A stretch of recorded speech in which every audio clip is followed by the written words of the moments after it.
مجھے مل سکتی ہے تو یصلی رکعتي الفجر، اب اس کے لیے جائز ہے کہ فجر کی ایک سنت پڑھے، اور ایک رکعت جس کو فرض کی ملے گی بس اس کے لیے کافی ہے، کیونکہ ومن ادرک رکعتا من الفجر فقد ادرک الصلاۃ ومن ادرک رکعتا من العصر فقد ادرک العصر، مطلق حدیث کی وجہ سے عام معنی کے اعتبار سے تو پھر جب اس کو ایک رکعت مل رہی تو سمجھ لو گے اس کو پوری نماز مل گئی۔ اور اس یصلی رکعت الفجر جو سنت پڑھے گا نکاح پر پڑھے گا عند باب المسجد، مسجد کے دروازے کے ساتھ پڑھے یا کسی ستون کے پیچھے پڑھے یا صحن میں پڑھے یا برآمدے میں پڑھے، یہ نہ کرے کہ سب کے پیچھے کھڑا ہو، کیونکہ ایسا کرنا مکروہ ہے۔ ثم يدخل، پھر جب سنت سے فارغ ہو جائے نا اس کے بعد فرض نماز میں امام کے ساتھ داخل ہو جائے۔ اور اس سنت کا وجہ یہ ہے نا کہ آپ کو معلوم ہے نا کہ اگر سنت فجر چھوڑ دے تو پھر اس صورت میں آپ کو معلوم ہے کہ اس کی قضا پھر نہیں کر سکتا فرض کے بعد، کیونکہ فرض کے بعد کا جو وقت ہے وہ نہ نفل کے لیے ہے اور نہ سنت کے لیے ہے۔ اور دوسری نماز میں جیسے ظہر کی نماز ہے نا یا جمعے کی نماز ہے، اگر سنت قبلیہ نہ پڑھ سکے جماعت کھڑی ہو تو نہیں پڑھے گا، کیونکہ بعد الظہر ان سنتوں کا پڑھنا جائز ہے اور اس میں کئی کراہت بھی نہیں، یہاں پر کراہت ہے، اس لیے ضرور کیا کرے، اگر نماز ملنے کا امکان ہے تو پھر یہ سنتیں پڑھے، کیونکہ لأنه امکنه الجمع بین الفضیلتین، کہ اس کے لیے دو فضیلتوں کا جمع کرنا، حاصل کرنا، احراز کرنا ممکن ہے کہ ایک تو فضیلت سنت الفجر اس کو مل جائے گی کہ سنت فجر اس نے ادا کی، اور اس کے متعلق فرمائے کہ نہ چھوڑو صلوها وان تردتکم الخیل، اور اسی طرح فضیلت الجماع بھی اس کو ملی کہ صلاۃ الفصل صلاۃ الجماع 27 درجہ افضل ہے، تو دونوں فضیلت اس کو حاصل ہوئی، تو اس صورت میں ہے نا کہ فرض نماز اس کو مل رہی ہے۔ وَإِنْ خَشِيَ فَوْتَهَا، لیکن اگر اس کو خطرہ ہو فوت ہونے کا کہ اگر سنت پڑھوں گا تو فجر کی جماعت مجھ سے فوت ہو جائے تو دخل مع الامام، امام کے ساتھ داخل ہو جائے اور اب یہ سنت نہ پڑھے، کیونکہ لأن ثواب الجماعت اعظم، کہ جماعت کا جو ثواب ہے اس کا جو اجر ہے نا وہ زیادہ ہے، زیادہ بڑا ہے، والوعید بالترک، اور ترک جماعت کی جو وعید ہے نا الزم، وہ زیادہ قوی ہے، کیونکہ جماعت کے متعلق ہے کہ جو جماعت چھوڑی اس کی نماز نہیں ہوتی، من سمع النداء فلم یجب فلا صلاۃ له، اسی طرح جو نماز جماعت کے نہ پڑھے اس کی نماز کامل نہیں ہے، اسی طرح سے اس کی نماز فقوا ہوگی ایک درجے وغیرہ وغیرہ، ان وعیدوں کی وجہ سے کیا کرے جماعت میں شریک ہو جائے۔ بخلاف سنت ظہر، بخلاف سنت ظہر کہ اگر اس کو فوت ہونے کا خطرہ ہو یا فوت ہونے کا خطرہ نہ ہو، دونوں صورتوں میں سنتیں چھوڑے گا، نہیں پڑے گا، کیونکہ حیث یترکها فی الحالین، کہ چاہے ظہر کی فرض نماز جو جماعت سے پڑھی جا رہی اس کی فوت ہونے کا خطرہ ہو یا نہ ہو، دونوں صورت میں یترکها، سنت ظہر قبلیہ کو چھوڑ دے گا، کیونکہ لأنه یمکنه اداؤها، کہ دوبارہ تو اس کا ادا کرنا ممکن ہے نا، فی الوقت کہ وقت ظہر اس کے لیے قائم ہے، بعد الفرض، فرض کے بعد پڑھی ہو، والصحیح ہو، یہ درست بات ہے، بخلاف بعض علماء کے جو کہتے کہ بعد میں قضا نہ کرے، لیکن درست بات یہ ہے کہ بعد میں اس کی قضا کرے، اب اس کے اختیار ہے کہ ظہریہ قبلیہ 4 رکعتیں فوت ہو گئی وہ پہلے پڑھے فرض کے بعد یا 2 سنت پڑھے۔ وإنما الاختلاف، اختلاف صرف اس میں ہے کہ بین ابی یوسف و محمد، امام یوسف اور محمد کے اختلاف اس میں کہ فی تقدیمها علی الرکعتین، یہ جو 4 سنتیں چھوڑی ہوئی ہے یہ 2 رکعتوں سے پہلے پڑھے، و تاخیرها عنہما، یا ان دونوں کے بعد پڑھے۔ امام یوسف صاحب نے فرمایا کہ پہلے 4 رکعت پڑھی، کیونکہ یہ فائتہ ہے نا، تو فائتہ کے اندر مسئلے کہ الابتداء بالفائتہ اولا، لہذا اس کا حق پہلے۔ امام محمد نے فرمایا کہ نہیں، بعد میں قضا کرے. کیا مانا کہ پہلے جو سنتیں پڑھ اس کے بعد 4 سنتیں پڑھی، کیونکہ اس کا وقت ویسے بھی رہ گیا ہے نا، محل اس کا فوت ہو چکا ہے، تو دوسرے کا محل کیوں خراب کرے. لیکن یہ اختلاف کیا ہے افضلیت میں ہے، جو بھی پڑھی اس کی مرضی، فرق اس میں نہیں آئے گا. والا کذالک سنت الفجر، سنت فجر کا مسئلہ تو ایسا نہیں نا کہ کیا ہو اس کو بعد میں قضا کرے. علامہ نبین انشاءاللہ تعالیٰ کی بھی اس کا مسئلہ بیان ہوگا. والتقیید، یہ جو متن کے اندر فرمایا نا کہ یصلی رکعت الفجر عند باب المسجد کہا، تو بلدا عند باب المسجد کا جو لفظ تھا نا، یہ دل سے یہ دلالت ہو رہی ہے، دلالت کر رہی ہے عبارت کے علی الکراہۃ فی المسجد، کہ اگر مسجد میں یہ پڑھے گا نا سب کی پیچھے کسی کونے میں کھڑا نہیں ہوگا، کسی حاجز کے پیچھے کھڑا نہیں ہوگا، تو یہ مکروہ ہے. اذا کان الامام فی الصلاۃ، جب امام نماز پڑھا رہا ہو. والافضل فی عامۃ السنن والنوافل، سوائے تراویح کے عام سنتوں میں اور عام نوافل میں افضل طریقہ یہ ہے کہ المنزل، کہ گھر میں پڑھے، کیونکہ اس سے گھر میں نور و برکت ہوگی. والمروی عن النبی علیہ السلام، یہ نبی علیہ السلام سے مروی ہے. ہاں تراویح مسجد میں جماعت کے ساتھ پڑھے. آگے فرمایا کہ اگر یہ ہو جائے نا کہ سنت الفجر رہ جائے تو اس کی قضا کا کیا طریقہ ہے، تو اس کے متعلق مسئلہ بتا رہے. وَإِذَا فَاتَتْهُ رَكَعَتَا الْفَجْرِ، کہ اگر فجر کی 2 رکعت یعنی سنت الفجر اس سے رہ جائے تو لا يقضيهما قبل طلوع الشمس، طلوع الشمس سے پہلے اس کی قضا نہیں کر سکتا. لأنه يبقى نفلا مطلقا، اب یہ نفل مطلق بن گیا، نفل مطلق کے درجے کی سنت ہو گئی. وهو مکروہ بعد الصبح، اور صبح کی نماز کے بعد کوئی نفل جائز نہیں، مکروہ ہے. ولا بعد ارتفاعها، اسی طرح سورج کے بلند ہونے کے بعد بھی اس کی قضا نہیں کرے گا. عند ابی حنیفہ و ابی یوسف رحمہم اللہ، شیخین کے نزدیک. وقال محمد، امام محمد رحمۃ اللہ علیہ فرماتے کہ احب الی ان یقضیہما الی وقت الزوال، کہ زوال کے وقت تک مجھے پسند یہی ہے کہ اس کی قضا کرے، کیونکہ لأنہ علیہ السلام قضاہما بعد ارتفاع الشمس غداۃ لیلۃ التعریس، کہ جس غزوے میں نبی علیہ السلام نے تعریس کیا، تارات کی اخریت میں پڑاؤ ڈالا تھا نا، اس میں اس کی نماز فوت ہو گئی تھی اور ارتفاع شمس ہو چکا تھا، تو سنت کی قضا بھی فرمائی تھی اور فرض کی قضا بھی فرمائی تھی، تو اس لیے بھی کیا کرے، اس کی قضا کرے. ولہما، شیخین حضرات فرماتے کہ نہیں، ان الاصل فی السنت، سنت کے اندر تو اصل قاعدہ ضابطہ یہ ہے کہ چاہے نفل ہو یا سنت ہو نا، نفل تو بشروع واجب ہو جاتے ہیں، اس کی تو قضا کرے گا، لیکن سنت میں جو اصل قاعدہ ہے وہ یہ ہے کہ اگر سنت رہ جائے اس کی کوئی قضا نہیں. مثلا ظہر کی سنت رہ گیا اور وقت نکل گیا، یا جمعے کی سنت اسی طرح تھی فوت ہو گئی اور وقت نکل گیا، یا مغرب کسی بھی سنت ہو کسی بھی نماز کی اگر وہ فوت ہو جائے نا، وقت نکل جائے، تو پھر اس کی قضا نہیں ہے. کہ ان لا تقضى، اس کی قضا نہیں کی جائے گی. لاختصاص القضاء بالواجب، یہ قضا خاص کس کے ساتھ، واجب اور فرض کے ساتھ.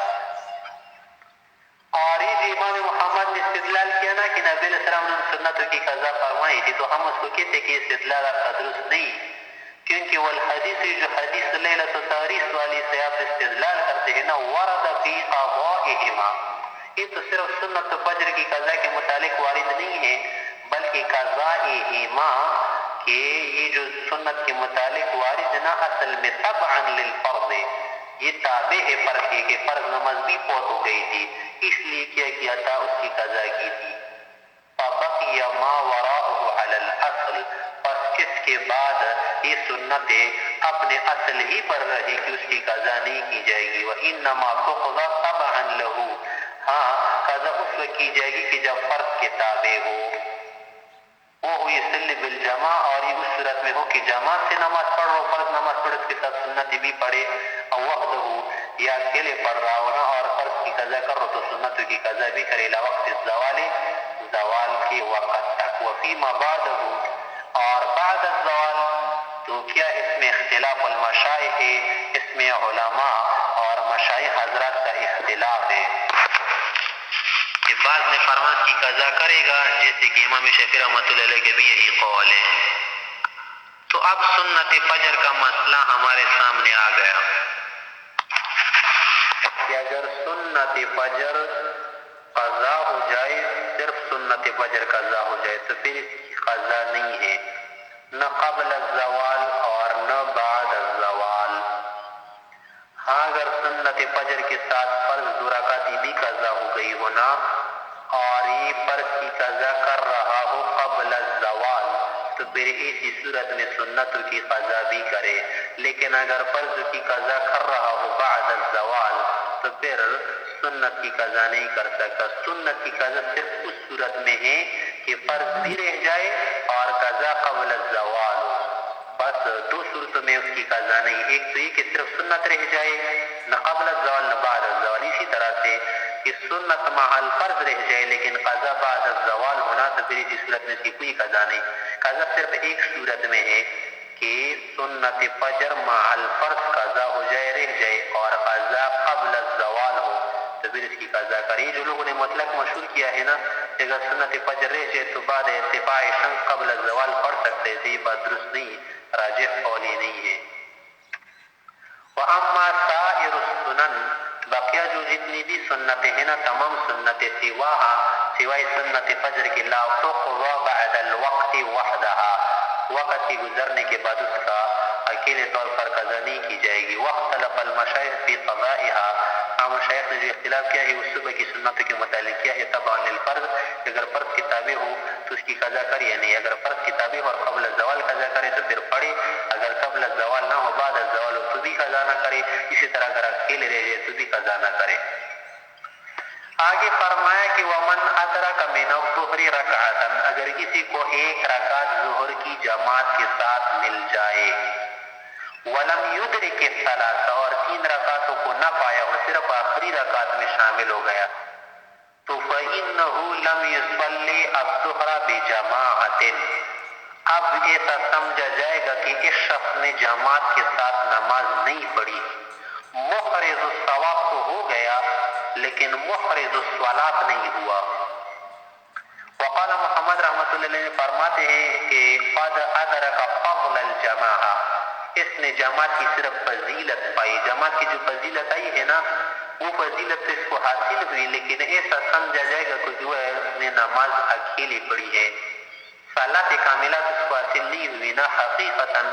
نماز اس کو حاصل نہیں ہوئی جو جماعت سے پڑھی جاتی ہے۔ لأن من ادرک آخر شیء، کیونکہ جو شخص کسی چیز کا آخری حصہ پائے نا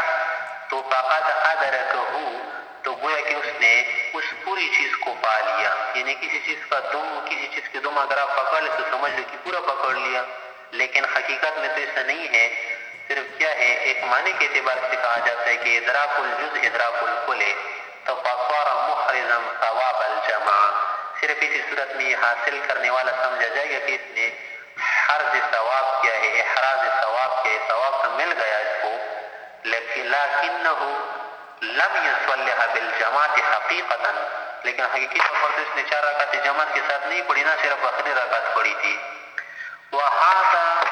اور یہ جو ہم نے مسئلہ بیان کیا نا کہ یخنس به بیمینہ، کہ قسم اگر اس نے کہی ہونا یہ مثلا کہ لا یدرک الجماع، کہ اگر اس کو جماعت نہ مل جائے نا تو پھر یہ قسم ہے مثلا اس شخص کا، تو جب اس نے کہا تھا کہ لا یدرک الجماع، اگر مجھے جماعت مل جائے یا نہ مل جائے تو میرے اوپر یہ ہے، تو جب یہ آخری رکعت میں شامل ہوگا نا تو یہ قسم میں کیا ہوگا، خانس ہوگا، 1 رکعت بھی اگر پائے نا تو یہ آدمی خانس ہوگا، کیونکہ اس نے فضیلت الجماعت کو پایا۔ ولا یحنس فی یمینہ، قسم میں خانس نہ ہوگا کہ جب اس نے یوں قسم کھائی ہو کہ لا یصلی الظہر بالجماعت، کہ میں ظہر کی نماز جماعت سے نہیں پڑھوں گا، تو اس صورت میں خانس نہیں ہوگا۔ کیوں؟ اس لیے کہ اس نے تو جماعت سے 4 رکعتیں نہیں پڑھی نا، 1 رکعت کے ادراک کیا، یہ تو مدرک الجماع ہوا، لیکن مدرک الصلاۃ تو بالجماع مکمل طور پر نہیں ہوا نا، اس صورت میں خانس نہیں ہوگا، کیونکہ اس نے ظہر کی نماز حقیقتاً جماعت سے نہیں پڑھی۔ تو اگر اس نے کہا ہونا کہ لا یدرک الجماعت، یعنی انا لا ادرک الجماع، یہ الفاظ اس نے کہے، لیکن عربی میں یہ غائب کے الفاظ استعمال ہوتے گا، اگر وہ نہ پائے یعنی لا یدرک الجماع، یہ الفاظ اس نے کہے ہو اور ایک رکعت اس کو ملے تو صورت میں خانس ہوگا کیونکہ اس نے ادراک تو کیا. لیکن اگر یہ کہو کہ لا یصلی الظہر بالجماعہ اور پھر جب یہ شریک ہوا نا تو صورت میں خانس نہیں ہوا کیونکہ اس نے پوری نماز جماعت کے ساتھ نہیں پڑھی. آگے فرماتے کہ ومن اتا مسجد اگر کوئی مسجد کو آئے قد صلی فیہ کہ اگر کوئی مسجد میں آئے نا قد صلی فیہ اس کے اندر جماعت کے ساتھ نماز پڑھی گئی ہو اب یہ اکیلے نماز پڑھ رہے ہو تو فلا باس اب اس کے لیے کوئی حرج تنگی نہیں ہے فی غیر الفجر والظہر سوائے فجر اور ظہر کے نا اب اس کے لیے کوئی حرج نہیں کہ بے ایتطوع قبل المکتوبۃ کہ فرض نماز سے پہلے کیا پڑھے نوافل پڑھے. مثلا عصر کی جماعت ہوئی اب یہ آ گیا عصر کی نماز اب اکیلے پڑھنا چاہتے تو اس سے پہلے نوافل پڑھ سکتا ہے. ما بدا له یا ما بدا له جو کچھ اس کے لیے مناسب لگے جتنی بھی پڑھ سکے مرضی ہے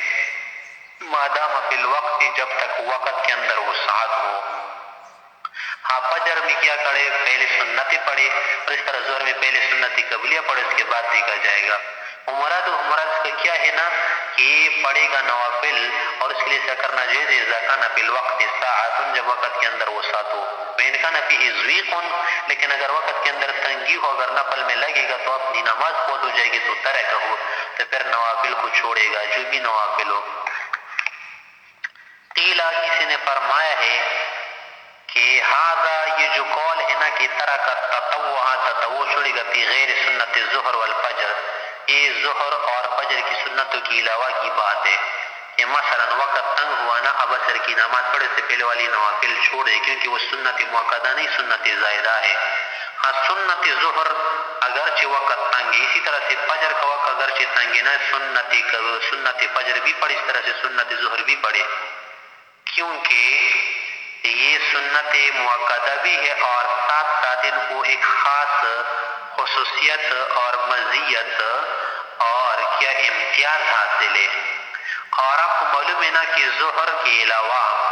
اور فجر کے علاوہ نا سنت قبلیہ ہے بھی نہیں مغرب میں بھی سنت قبلیہ نہیں عشاء میں بھی سنت قبلیہ نہیں یعنی جو موقت سنت ہے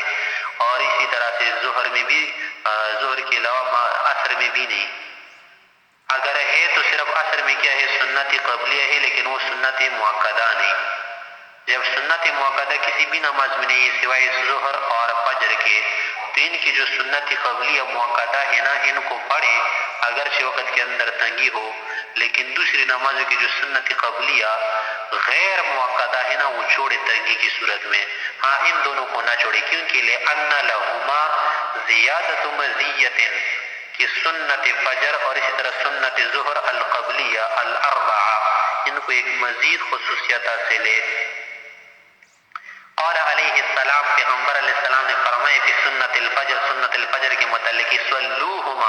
یسولوہا ولو طردتکم الخیل کہ پڑھو ان کو اگرچہ تمہیں گھوڑے دوڑانا پڑے تمہیں گھوڑے روندے تمہیں اگرچہ سخت مشقت ہونا اس صورت میں بھی پڑے اگرچہ جنگ کی صورت ہونا پھر بھی ان کو پڑے نہ چھوڑے. وقال فی الاخری اور دوسری روایت میں فرمایا ہے یا وقال فی الاخری یعنی سنت ظہر کے متعلق فرمایا کہ من ترک الاربع قبل الظہر جو ظہر سے پہلے 4 رکعات کا ترک کرے گا نا لم تنلہ شفاعتی میری شفاعت اس کو نصیب نہیں ہوگی نہیں پہنچے گی کیونکہ ان پر نبی علیہ السلام نے مواظبت بھی فرمائی ہے. وقیلا کسی نے فرمایا ہے کہ ھذا فی الجمیع یہ جو بات ہے نا کہ ترک کرے گا زوی کی صورت میں تمام سنتوں کے متعلق یہ بات کیونکہ لأنہ علیہ السلام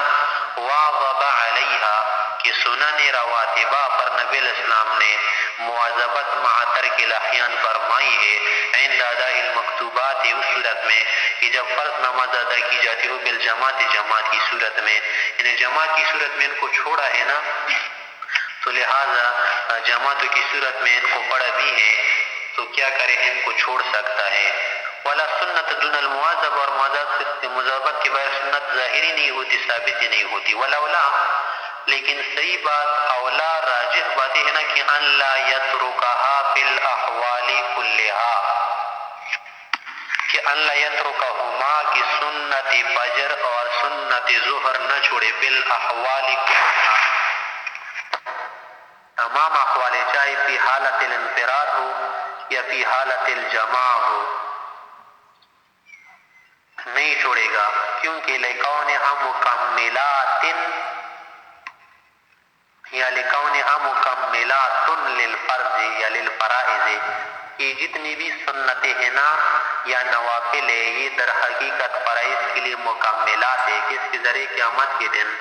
فرض میں اگر کوئی نقص آیا ہو نا اس کی تکمیل کی جائے گی۔ ہاں اس صورت میں چھوڑ سکتے ہیں الا اذا خاف فوت الوقت، اگر وقت کے فوت ہونے کا خطرہ ہونا تو پھر چھوڑ سکتے ہیں، کیونکہ اسی صورت میں فرض جو ہے زیادہ کیا ہے موقع ہے اور اس کا حکم زیادہ اگر چھوڑے گا قضا ہوگی تو سنت کی صورت میں کیا کر سکتا ہے، چھوڑ سکتا ہے۔ ومن انتہا الی الامام فی رکوعہ، اگر ایک آدمی امام کے پاس ہی حالت میں پہنچا کہ امام رکوع میں تھا، فکبر، اس نے فوراً تکبیر تحریمہ باندھا اللہ اکبر، ووقف، اور کھڑا رہا، حتی رفع الامام رأسہ، یہاں تک کہ امام نے سر بھی اٹھایا، یعنی رکوع سے اٹھ گیا، قومے میں چلا گیا، اب اس نے رکعت کو نہیں پایا تو لا یصیر مدرکا لتلک الرکعہ، اب یہ شخص اس رکعت کا پانے والا نہیں سمجھا جائے گا، خلافاً لزفرہ، امام زفر سے ایک نزدیکی مدرک ہوگا۔ وہ وجہ یہ بیان کرتے کہ وہ یقول، وہ فرماتے کہ ادرکا الامام فیم لہ حکم القیام، کہ اس نے امام کو پایا ہے ایسی حالت میں نا کہ جس کا حکم قیام والے، کیونکہ رکوع بھی کیا ہے، نصف القیام ہے نا، رکوع کے اندر بھی اس کا آدھا بدن تو کڑا ہوا ہے نا، کیونکہ آدھا بدن تو اس کا جھکا ہوا ہے لیکن آدھا بدن تو کڑا ہوا ہے، اور نصف کا حکم کل والا بھی ہوتا ہے جیسے کہ تم نے پڑھا ہے اکثر جگہوں پر، تو لہٰذا اس کو رکوع والا حکم دیا جائے گا، گویا کس نے کیا کیا، رکوع پا لیا۔ والا نام کہتے کہ نہیں، ان الشرط هو المشارکۃ فی افعال الصلاۃ، شرط یہ ہے کہ جو فعل ادا کیا جائے نماز کو اس کے اندر مشارکت پائی جائے امام اور مقتدی کی۔ ولم یوجد لا فی القیام ولا فی الرکوع، یہاں پر جو رکوع سے فوت ہوا نا، کھڑا تھا اور امام نے رکوع سے سر اٹھایا، اس کے ساتھ نہیں گیا رکوع میں، تو نہ تو قیام میں مشارکت پائی گئی اور نہ رکوع میں مشارکت پائی گئی، لہذا اس کی رکعت فوت ہو گئی اور یہی درست قول ہے۔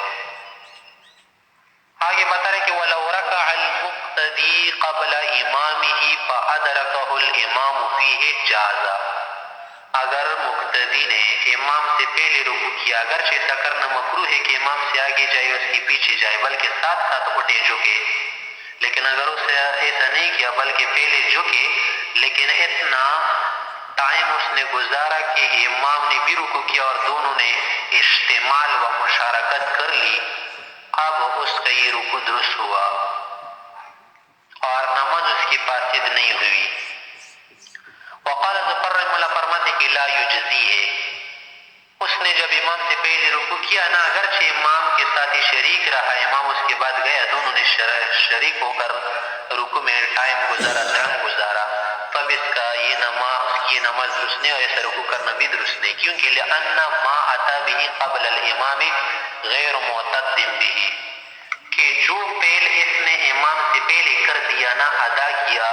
یہ معتد به نہیں، کیونکہ اس حدیث کے اندر منع فرمایا گیا ہے، تو ممنوع چیز کو کسی آپ معتد به سمجھتے ہیں، تو جب یہ معتد به نہیں ہوا تو فَقَذَا مَا يُبْنَى عَلَيْهِ، تو جو چیز اس پر بنا کیا جا رہا ہے، یا فَقَذَا مَا يَبْنِي عَلَيْهِ، جو چیز پر مبتنی ہو جاتی ہے نا، اس پر عطف کیا جاتا ہے، وضع کیا جا رہا ہے، وہ چیز بھی صحیح نہیں، کیونکہ فاسد علی الفاسد درست نہیں اور فاسد علی الفاسد کی بنا نہیں ہوتی، تو لہذا اب اس کی نماز درست نہیں ہوئی۔ لیکن یہ بات ٹھیک نہیں، بات وہی ہے جو ہماری جمہور کی بات ہے، وَلَنَا کہ ان الشرط هو المشارکۃ، یا ان الشرط هو المشارکۃ فی جزء واحد، کہ شرط یہ ہے نا کہ کسی بھی جز میں مشارکت، شرکت اور ساتھ شامل ہونا پایا جائے، اور وہ پایا گیا امام اس کے ساتھ شریک رہا نا، اگرچہ اس نے ایک منہی عنہ فعل کیا، اس کا اپنا گناہ ہے، وہ الگ غلطی ہے، لیکن شرکت تو پائی گئی، لہذا اس کی نماز ہو گئی، کما فی الطرف الاول، جیسے کہ پہلی صورت میں ہے کہ اگر وہ امام کے ساتھ رکوع کرے اور امام سے پہلے سر اٹھائے تو اس کا یہ رکوع درست ہو جاتا ہے، البتہ امام سے پہلے اس کا رکوع سے سر اٹھانا یہ اس کا غلط فعل ہے، لیکن اس کی وجہ سے نماز فاسد نہیں ہوئی۔ جب اس صورت میں درست ہے، اسی طرح سے دوسری صورت میں بھی اس کی نماز درست ہو گئی اور رکوع کرنا بھی درست ہوا۔ واللہ اعلم بالصواب۔